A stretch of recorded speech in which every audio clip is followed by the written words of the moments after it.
Assalamualaikum warahmatullahi wabarakatuh. Kali ini kita akan membahas mengenai bab 4, yaitu pada bagian A, nutrisi.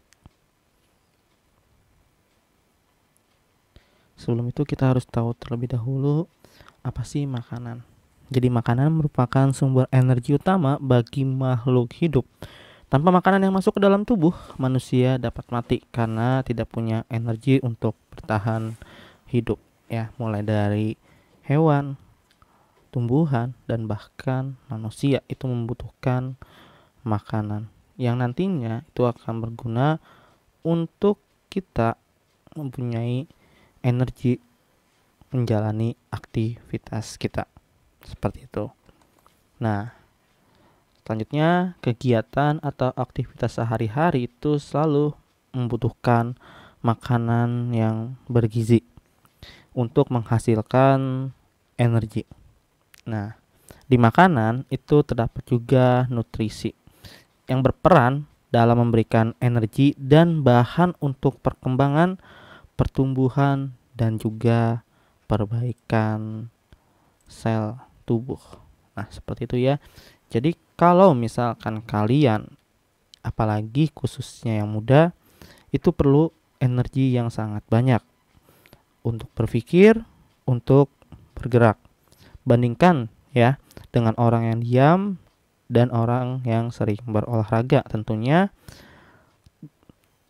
perut kalian akan lebih lapar saat kalian berolahraga, yang berarti penyerapan dari energinya ini itu sangat besar dibutuhkan. Maka dari itu orang yang berolahraga itu perlu banyak makan.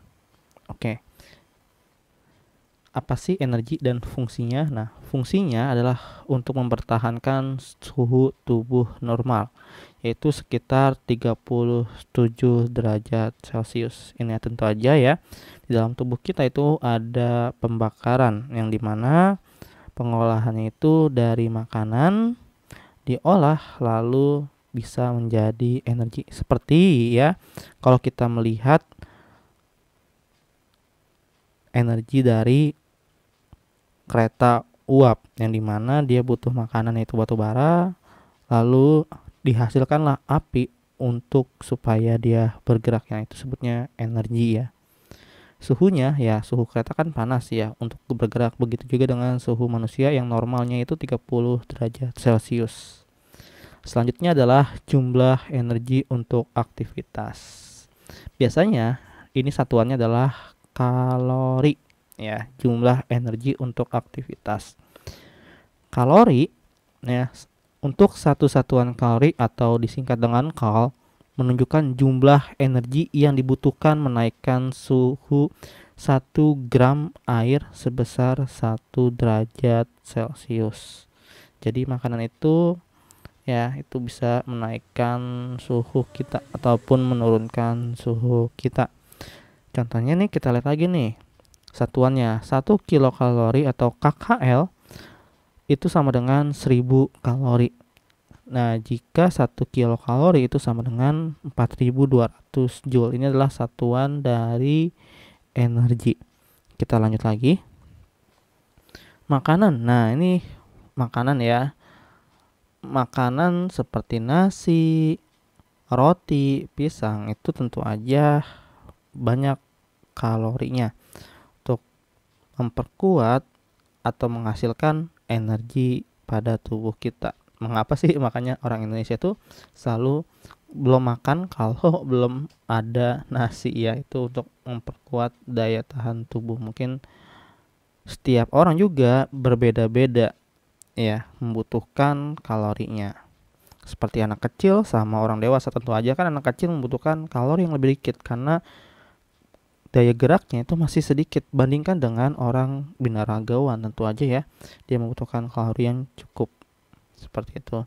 Nah, energi yang dibutuhkan untuk mendukung aktivitas metabolisme tubuh ya, itu kayak pengeluaran keringat, itu disebutnya metabolisme tubuh selama sehari, berbeda-beda bagi setiap orang. Tadi ya, orang yang diam saja dengan orang yang berpikir dan bekerja itu akan membutuhkan kalori yang berbeda tentu saja ya.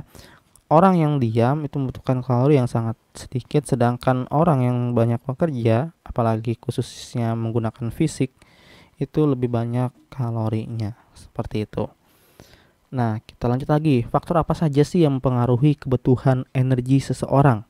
Di antaranya ada faktor dari usia, jenis kelamin, serta aktivitas yang dilakukan. Ya, sama seperti tadi, anak kecil dengan orang yang dewasa. Anak kecil makannya sedikit mungkin ya, ada kali seperempat piring, dan orang dewasa itu bisa sampai satu piring penuh ya.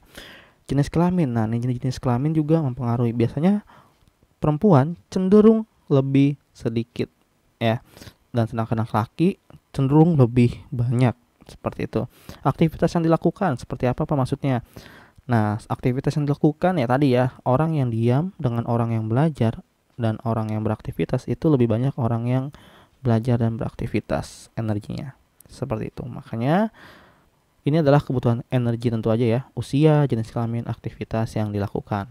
Selanjutnya ini adalah gambaran ya jumlah kalori yang dibutuhkan untuk tubuh kalian pada beberapa aktivitas. Kalian bisa menghitungnya sendiri. Misalkan berjalan naik tangga, yaitu kalori yang dibutuhkan adalah 1100 kalori per jam. Aktivitas berlari 570, berenang 500 kalori per jam, latihan berat 450 kalori per jam, berjalan aja itu 200 kalori per jam, beristirahat 100 kalori per jam. Nah, istirahat di sini termasuk maksudnya berdiri ya. Jadi beda istirahat yang benar-benar tidur dengan istirahat yang benar-benar diri. Jadi beda ya. Oke, selanjutnya keseimbangan energi dapat terjadi ketika kalori yang masuk itu sama dengan kalori yang dikeluarkan. Jadi apapun yang kita makan, misalkan kita olahraga, itu akan sesuai dengan kalori yang dikeluarkan. Ini namanya energi keseimbangan. Misalkan nih, kalian makan nasi, itu kan misalkan kalorinya anggap aja 1000 kalori ya. Terus kalian tadi nih, misalkan berjalan naik tangga ya, misalkan kalian anggap aja tadi makan nasi itu 1100 dan naik tangga itu 1100. Jadi kalori yang masuk 1100, yang keluar juga itu akan 1100. Jika aktivitas kalian adalah berjalan naik tangga, kan 1100 kan? Ya. Oke. Nah, selanjutnya itu adalah keseimbangan energi positif. Maksudnya apa?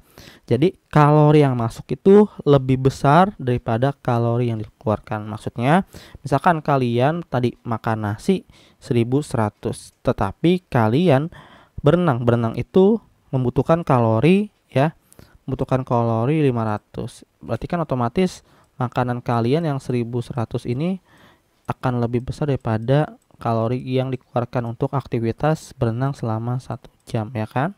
Nah, maka ini akan terjadi, artinya jaringan tubuhmu akan menyimpan kelebihan nutrisi. Nah, ini adalah yang membuat kalian gemuk tentunya ya. Jadi menyimpan kelebihan nutrisi pada badan. Nah, keseimbangan energi negatif. Energi negatif yaitu kalori yang dikeluarkan tubuh lebih besar daripada kalori yang masuk ya. Seperti misalkan kamu hanya makan 500 kalori, tetapi kamu disuruh naik tangga yang dimana 1100 ya. Maka artinya tubuhmu akan melakukan pembakaran simpanan nutrisi yang tersimpan dalam tubuh untuk memenuhi kalori yang dibutuhkan tubuhmu. Nah, ini jadi ya, kalian akan kekurangan energi karena kalori yang dibutuhkan lebih tubuh lebih banyak daripada kalori yang kalian makan.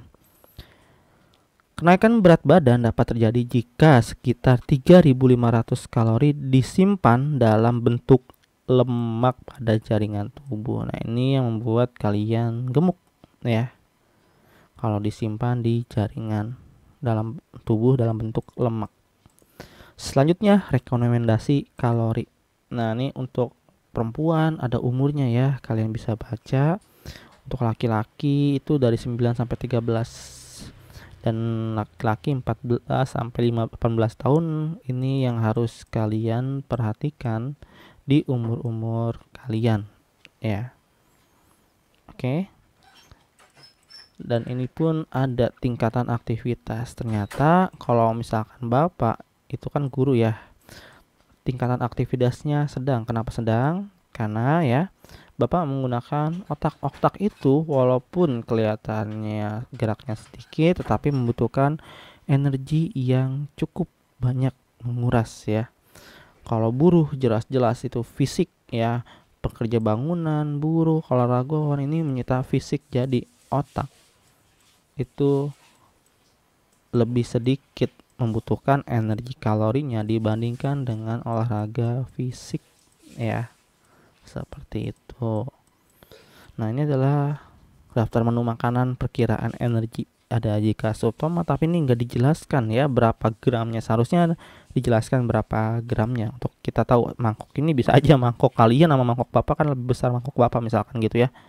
Jadi ini kurang detail ya untuk gambarannya.